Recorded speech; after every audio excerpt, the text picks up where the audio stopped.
Mercato du jour, aujourd'hui, c'est parti. On commence par l'Italie. L'Inter met la pression à Lukaku. Dans un entretien accordé à Sky Italia, Giuseppe Marotta, le patron des Nerazzurri, a évoqué l'avenir de Romelu Lukaku, prêté par Chelsea à l'Inter Milan en 2022 à 23. En fin de saison, il va retourner à Chelsea comme l'accord le prévoit. Il n'est pas encore en bonne condition, nous attendons toujours le vrai Romelu Lukaku, celui que nous avons connu par le passé, a-t-il déclaré. Notre avis, il reste encore 2 mois et demi de compétition pour permettre à Romelu Lukaku de renverser la situation. Car pour l'heure, l'Inter ne semble pas forcément disposé à prolonger l'aventure. Un an de plus pour Sergio Ramos au PSG? D'après le quotidien Sport, la tendance serait à une prolongation de contrat pour Sergio Ramos au PSG. Le média espagnol précise que le champion du monde 2010, en fin de bail en juin prochain avec le club de la capitale, pourrait rempiler pour 1 an avec une baisse de salaire à la clé. Notre avis, Sergio Ramos peut encore beaucoup apporter dans le vestiaire mais il devra être soumis à une concurrence plus soutenue sur le terrain. Gvardiol dans le viseur de Manchester City. Selon les informations du journaliste Fabrizio Romano, Manchester City souhaiterait recruter Joško Gvardiol, qui est très apprécié par Pep Guardiola. Le défenseur international croate, lié à Leipzig jusqu'en juin 2027, serait également dans les petits papiers de Liverpool et Chelsea. Notre avis, Joško Gvardiol est l'une des révélations du dernier mondial et à moins d'une surprise, il ne devrait plus évoluer à Leipzig la saison prochaine. Liverpool penserait à Gavi. Alors que le Barça a reçu une mauvaise nouvelle concernant le contrat de Gavi, Liverpool pourrait sauter sur l'occasion, indique The Daily Mirror.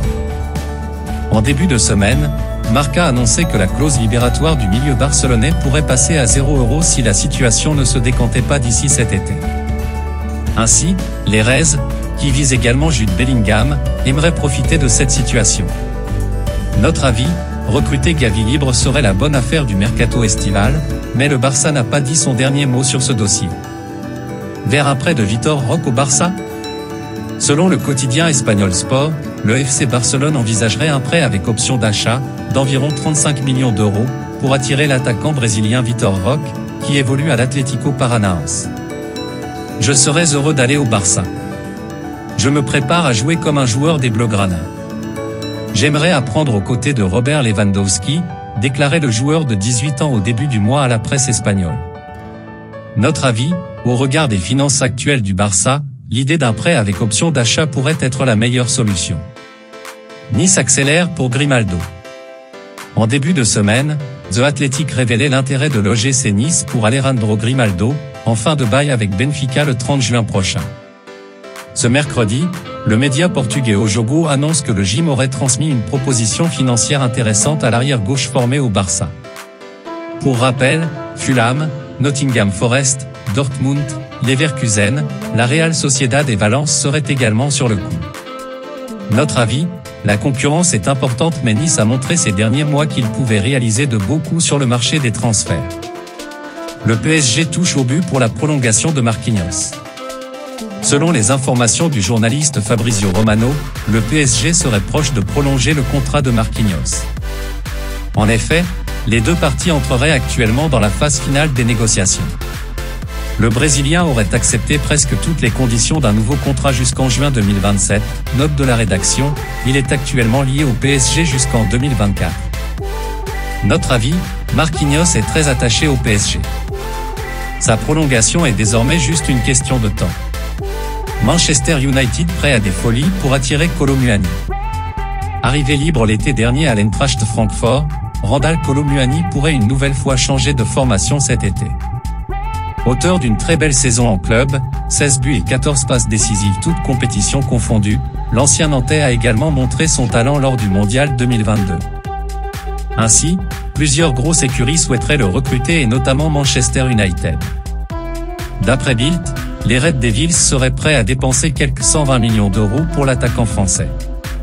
Notre avis, les enchères devraient vite monter pour Randal Kolo Muani et c'est l'Eintracht Francfort qui va réaliser une très belle opération financière. Manchester City propose de doubler le salaire d'Alvarez. 1 an après son arrivée à Manchester City, Julian Alvarez devrait rempiler pour une saison supplémentaire avec les Citizens, note de la rédaction, soit jusqu'en juin 2028. Pour arriver à ses fins, le champion d'Angleterre en titre s'apprête à doubler le salaire de l'Argentin, révèle The Daily Mail. En effet, avec son nouveau contrat, le champion du monde 2022 gagnerait 114 000 € par semaine contre quelques 50 000 € hebdomadaires actuellement. Notre avis, Manchester City veut sécuriser Julián Álvarez et devrait prochainement parvenir à ses fins. Barcelone approche Gundogan.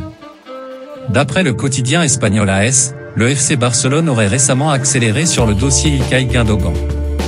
En effet, Xavi, l'entraîneur des Blaugrana, aurait récemment échangé avec le milieu international allemand de 32 ans, en fin de contrat à l'issue de la saison avec Manchester City. Notre avis, son statut de joueur libre rend le dossier réalisable pour le FC Barcelone. Chelsea cible Koné. Selon The Sun, Chelsea souhaiterait recruter Manu Koné l'été prochain. Le milieu de terrain français de 21 ans, formé à Toulouse, brille cette saison avec le Borussia Mönchengladbach et serait également dans le viseur du PSG. Notre avis, l'ancien Toulousain aurait les capacités pour s'imposer en Premier League. Lille va toucher une indemnité grâce à Osimhen. Mercredi soir, Naples s'est qualifié pour les quarts de finale de la Ligue des Champions face à l'Eintracht Francfort, 3-0, grâce notamment à un doublé de Victor Osimhen. Ainsi, d'après l'équipe, le LOSC, qui avait vendu le Nigérian pour 75 millions € en 2020, avait ajouté une clause si le joueur atteignait ce stade de la compétition en C1. Ainsi, le club nordiste va toucher 2,5 millions €. Notre avis, 3 ans après son départ, Victor Osimhen a plus que justifié le montant de son transfert. Bailly ne devrait pas poursuivre l'aventure à l'OM. Prêté à l'OM avec option d'achat obligatoire sous certaines conditions, Eric Bailly ne devrait pas poursuivre l'aventure avec le club phocéen, annonce RMC Sport. Les conditions pour un transfert définitif sont les suivantes, une qualification en C1 et jouer 50% des matchs en L1. Si Marseille, deuxième de Ligue 1, est en bonne position pour se qualifier en Ligue des Champions, le défenseur international ivoirien a actuellement disputé 10 rencontres sur 27 en championnat de France. Le compte n'est donc pas encore bon? Notre avis, Igor Tudor n'a pas une confiance absolue en lui et un retour à Manchester United pourrait se profiler. De Paul encourage Messi à venir à l'Atlético. Alors que l'avenir sportif de Lionel Messi n'est pas encore scellé, Rodrigo de Paul l'a encouragé à signer à l'Atlético Madrid, dans un entretien accordé à la Cadena Ser. Qu'il vienne ici, à Madrid. On a dit à Ángel Correa de lui donner le numéro 10. On lui cherche un petit appartement dans le centre de Madrid, s'est amusé le milieu de terrain argentin, champion du monde avec la Pulga en décembre dernier. Notre avis, s'il devait revenir en Liga, Lionel Messi reporterait assurément les couleurs du FC Barcelone. La Juventus croit en Pogba. Paul Pogba n'a joué que 35 minutes en Serie A cette saison avec la Juventus. Malgré une nouvelle absence estimée à 3 semaines, à cause d'une blessure aux adducteurs, le milieu français bénéficie de la confiance de son club pour la suite, comme l'a annoncé Francesco Calvo, le directeur sportif des Bianconeri. Paul est le premier à ne pas être satisfait de la situation. Nous n'avons pas décidé de nous débarrasser de lui. Il est arrivé à la Juventus à 19 ans, il nous connaît, il sait que nous sommes comme une famille qui donne beaucoup et exige beaucoup. Nous croyons beaucoup en lui, sinon nous n'aurions pas signé un contrat de 4 ans, a-t-il affirmé. Notre avis, Paul Pogba fait partie des grands joueurs de la Juventus, lors de la dernière décennie. Un départ cet été semble donc difficilement envisageable. Manchester United prêt à passer à l'offensive pour Bellingham. Le Real Madrid et Liverpool ne sont pas seuls sur le dossier Jude Bellingham. Selon The Telegraph, Manchester United serait prêt à transmettre une offre de 125 millions € au Borussia Dortmund pour le milieu international anglais de 19 ans. Notre avis, la bataille sera intense et l'issue de ce dossier pourra mettre du temps à se décanter. Le Barça optimiste pour Vitor Roque. Selon les informations du quotidien espagnol Sport, le FC Barcelone est optimiste pour obtenir la signature de Vitor Roque, l'attaquant brésilien de l'Atlético Paranaense. Cette semaine, la presse catalane évoquait un éventuel prêt avec option d'achat, estimé à quelques 35 millions €, pour le joueur de 18 ans, dont le style est comparé à celui de Luis Suarez en Amérique du Sud. Notre avis, le joueur n'a pas caché son envie de jouer un jour pour le Barça. Les planètes semblent donc alignées pour que ce transfert puisse se faire à l'avenir. Voilà, c'est pour tout aujourd'hui. J'espère que la vidéo vous a plu.